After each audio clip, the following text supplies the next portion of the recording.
السلام علیکم ورحمۃ اللہ وبرکاتہ۔ بسم اللہ الرحمن الرحیم۔ ناظرین، قادیانی مسلمانوں کا ایمان لوٹنے کا کوئی موقع ہاتھ سے نہیں جانے دیتے ہیں، اور ماضی میں بھی ایسے کئی واقعات گزرے ہیں جب قادیانیوں نے مسلم علماء کو چیلنج کیا، مگر ہر موقع پر ذلت و رسوائی ان کا مقدر ٹھہری، کیونکہ سچ کو کبھی چھپایا نہیں جا سکتا۔ ناظرین، حضرت مہر علی شاہ گولڈوی کی خدمت میں ایک قادیانی وفد حاضر ہوا اور کہنے لگا، ایک اندھے اور ایک اپاہج یعنی لنگڑے کے حق میں آپ دعا کریں، دوسرے اندھے اور لنگڑے کے حق میں مرزا قادیانی دعا کرے۔ جس کی دعا سے اندھا اور لنگڑا ٹھیک ہو جائے وہی سچا ہے، اس طرح حق و باطل کا فیصلہ ہو جائے گا۔ شاہ صاحب نے جواب دیا، مجھے یہ بھی منظور ہے، اور مزید مرزا قادیانی سے جا کر یہ بھی کہہ دیں کہ اگر مردے بھی زندہ کرنے ہو تو آ جائیں، ہم اس کے لیے بھی تیار ہیں۔ لیکن مرزا قادیانی کو شاہ صاحب کے سامنے آنے کی ہمت نہ پڑی۔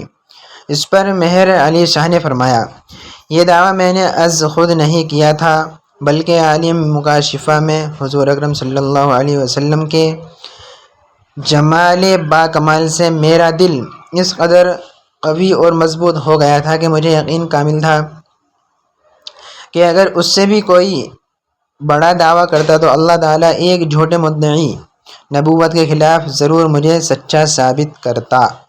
مجھے یقین کامل ہے کہ جو شخص تحفظ ختم نبوت کا کام کرتا ہے، اس کی پشت پر نبی کریم صلی اللہ علیہ وسلم کا ہاتھ ہوتا ہے۔ ایک دفعہ شاہ جی اپنے کتب خانے میں بیٹھے تھے کہ ایک مرید بھاگتے ہوئے اندر داخل ہوا، پھولتے ہوئے سانس سے بولا، شاہ جی آج اسلام کی ناک کٹ گئی۔ شاہ جی نے پوچھا، بھائی کیسی بات کر رہے ہو، کیا مطلب ہے تمہارا؟ وہ آدمی کہنے لگا، حضور فنڈر پادری دہلی چوک پر بائبل اٹھائے کھڑا کہہ رہا ہے، اے مسلمانوں سنو، اگر تمہارا دین سچا ہے، تمہاری کتاب سچی ہے تو آؤ اپنے قرآن کو آگ میں ڈالو، میں اپنی بائبل کو آگ میں ڈالتا ہوں، پھر فیصلہ یہ آگ کرے گی۔ شاہ جی اپنی جگہ سے اٹھے، کمرے سے نکلے، سیدھا دہلی چوک پہنچے۔ شاہ صاحب نے فنڈر کو مخاطب کرتے ہوئے کہا کہ فنڈر کیا بات ہے، کیوں مسلمانوں کو پریشان کر رکھا ہے؟ فنڈر پادری نے اپنا مدعا پیش کیا۔ شاہ جی نے کہا کہ میں کافر نہیں ہوں جو قرآن کو ایسے آگ میں ڈالوں، یہ تو قرآن کی بے ادبی ہے۔ ہم ایسا کرتے ہیں کہ تم بائبل کو سینے سے لگا کر کودو، میں قرآن کو سینے سے لگا کر آگ میں کودتا ہوں، پھر فیصلہ بدستور ہی آگ کرے گی، جو جلے گا وہی جھوٹا ہوگا۔ مباہلہ کا یہ چیلنج سن کر پادری حیران و ششدر رہ گیا اور پریشانی میں پسینے سے شرابور ہو گیا۔ پادری کھڑے کھڑے پتلی گلی ڈھونڈنے لگا۔ لوگوں میں اب شاہ جی کے چیلنج سے جان آ چکی تھی۔ لوگوں نے پادری کو بھاگنے نہ دیا، بلکہ پادری کو مجبور کیا کہ آج مقابلہ ہو جائے۔ آخر فنڈر پادری بول پڑا کہ میں نے بائبل پر تو نہ جلنے والی دوائی لگا رکھی ہے، لیکن خود پر نہیں، اگر میں ایسے ہی کود پڑا تو جل جاؤں گا۔ منت سماجت کر کے اس فنڈر نے اپنی جان چھڑائی اور رفو چکر ہو گیا۔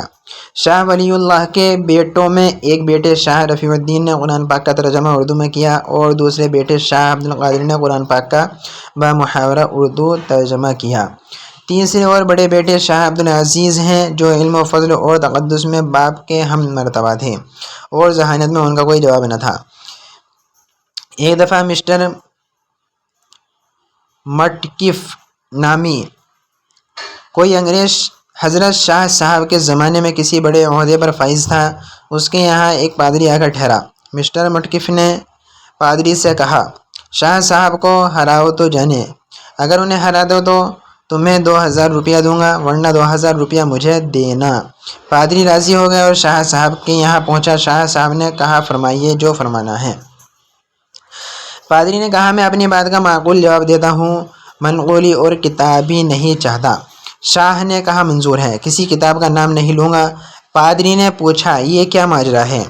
آپ کے پیغمبر صلی اللہ علیہ وسلم اللہ کے محبوب ہیں، اور امام حسین ان کے نواسے ہیں، جنہیں وہ بہت چاہتے تھے، پھر اللہ نے یہ کیسے گوارا کر لیا کہ محبوب کا محبوب شہید کر دیا گیا؟ نہ اللہ نے خود پرواہ کی اور نہ اللہ کے محبوب صلی اللہ علیہ وسلم نے توجہ دلائی۔ یہ سن کر شاہ صاحب نے فرمایا ہمارے پیغمبر صلی اللہ علیہ وسلم نے توجہ دلائی تھی، لیکن اللہ نے جواب دیا، میاں تمہیں اپنے نواسے کی پڑی ہے، یہاں کمبختوں نے میرے بیٹے عیسیٰ علیہ السلام کو سولی پر چڑھا دیا۔ یہ سنتے ہی وہ پادری اٹھا اور چلتا بنا۔ ناظرین، چونکہ عیسائی حضرت عیسیٰ کو اللہ کا بیٹا مانتے ہیں اور یہ بھی مانتے ہیں کہ انہیں سولی پر چڑھا دیا گیا تھا۔ ناظرین، اسلام ہی سچا مذہب ہے، اسلام پر عمل کر کے ہی انسان دنیا و آخرت دونوں میں کامیاب ہو سکتا ہے۔ اللہ تعالی ہمیں عمل کی توفیق عطا فرمائے، آمین یا رب العالمین۔ دوستو، اگر آپ کو ہماری ویڈیو اچھی لگی ہو تو آگے شیئر کریں اور ہمارا چینل سبسکرائب کریں اور بیل آئیکن پر کلک کریں تاکہ آپ کو ہمارا آنے والا ویڈیو بوقت آپ کو مل جائے۔